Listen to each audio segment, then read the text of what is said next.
Nous allons maintenant voir quelles sont les valeurs qui sont définies lorsqu'on déclare un tableau. Alors, j'ai ici un tableau de 4 cases mémoire, donc sous le nom de la variable val, et je vais lui demander de les afficher. Donc, si je regarde, on constate que malheureusement, les valeurs, ce sont des valeurs un peu arbitraires, donc on ne peut pas vraiment utiliser celle-ci. Donc, il faut prendre la peine d'initialiser les valeurs du tableau.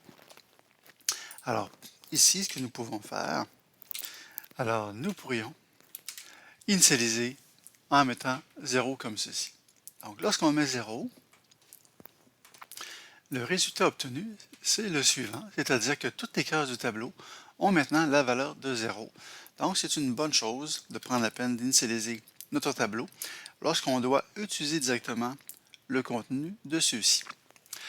Maintenant, si j'apporte une modification, donc au lieu de 0, j'indique 10, alors nous pourrions être surpris un peu du résultat, puisque le résultat sera le suivant, c'est-à-dire que la première case, donc la case 0, nous allons avoir 10, mais les autres seront 0. Alors, si nous voulons qu'elles soient tous égales à 10, alors nous devrons prendre la peine de l'indiquer de cette façon. Donc, nous allons placer entre chaque virgule les valeurs associées à chacune des cases. Donc, si j'exécute, alors on constate qu'effectivement maintenant, toutes les valeurs sont égales à 10. Si jamais je veux attribuer des valeurs qui sont 10, 20, 30, 40, alors j'ai simplement à changer pour indiquer la valeur dont je désire définir.